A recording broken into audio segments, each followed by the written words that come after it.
All right, so here we are outside of one of the moderate-sized Maginot Line fortresses. This particular portion of the Maginot Line is located near the village of Limbach, France. We're in Alsace, northern Alsace, right on the border with Germany. And I want to say, first of all, you see this structure here and you're like, oh, this isn't that much.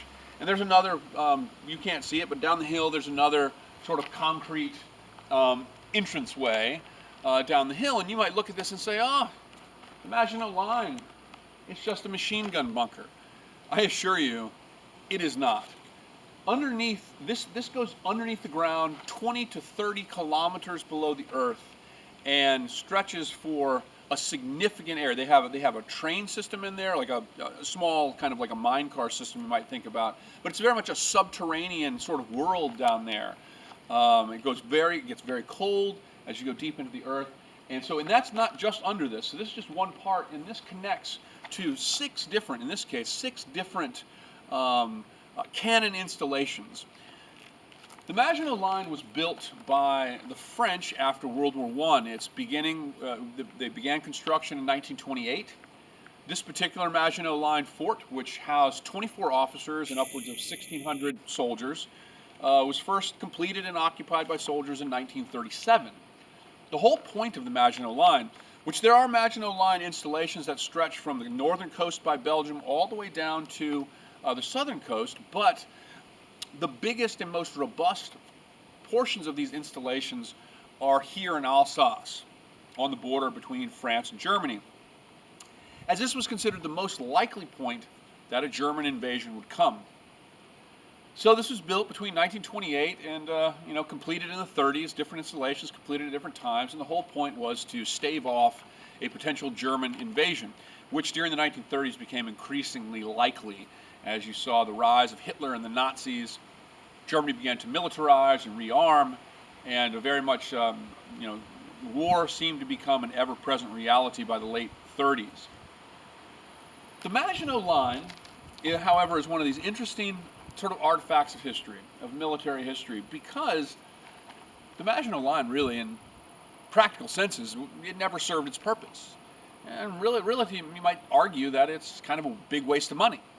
Because when the Germans ultimately invaded France in 1940, in the spring of 1940, they simply went around the Maginot Line. The French had not built up the defensive installations along the border with the Ardennes forest, which is primarily in southern Belgium. They assumed that the region was impassable because of the mountainous and forested region. And if my camera lady, my beautiful camera lady Jennifer, will kind of swing around, you'll see that this area too is somewhat mountainous, but the Ardennes forest was considered to be impassable. And the Ardennes forest is just to the north. This is the Vosges forest, the Vosges mountains, and the Ardennes forest was considered by the French to be impassable. And so they did not build up the installations in the Ardennes.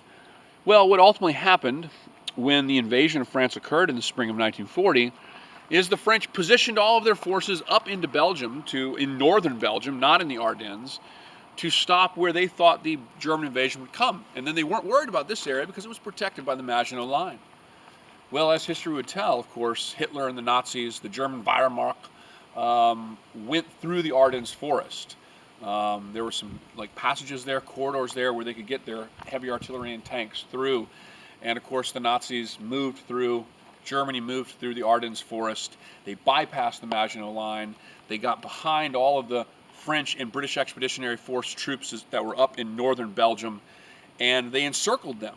This eventually, of course, led to the famed Dunkirk evacuation, in which the British Expeditionary Force was saved in an ad hoc amphibious evacuation in 1940.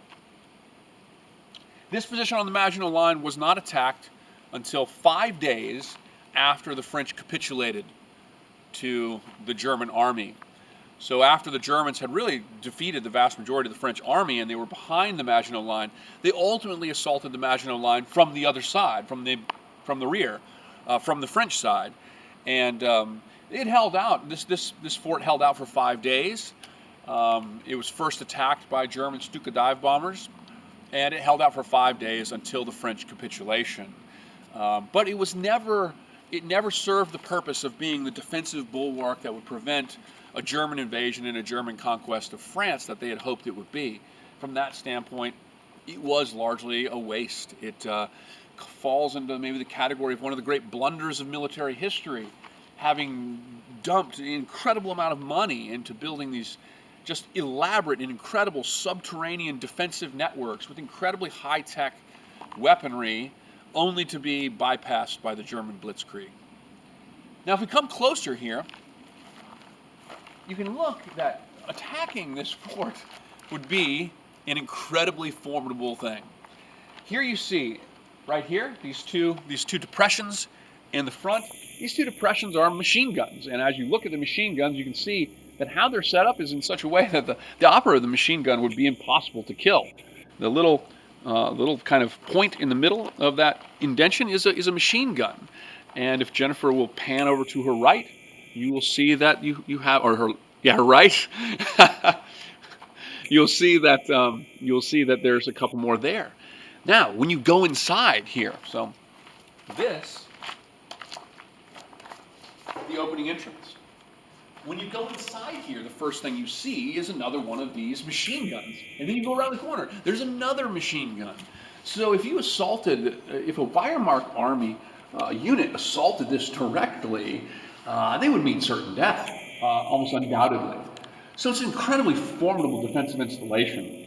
And it has several cannons. In this case, this installation has 6 different cannons spread out over a wide area that are above the ground and are protected. They have a dome top that would sit down, and they have a mechanism that would raise it, and a periscope to see the enemy, and command center telephone communication networks to communicate where the enemy was.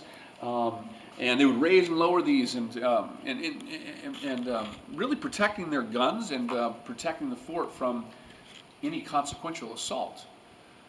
But again, the story that is told, of course, is that the Maginot Line was largely useless. The Germans simply went around it and simply avoided the tremendous defensive installations that are found here and below the earth here, 25 meters below the earth. They just simply went around it, and they simply avoided it, and they didn't have to deal with the tremendous strength that this installation represents. Everything that you see here, and when I show you the videos from the inside, everything you see there is all original. It's all original. So it's really kind of stood the test of time, and I'm sure it will be here for a long, long time, this elaborate subterranean defensive network, the Maginot Line, built by the French between World War I and World War II, largely to defend against what seemed to be an inevitable coming German invasion.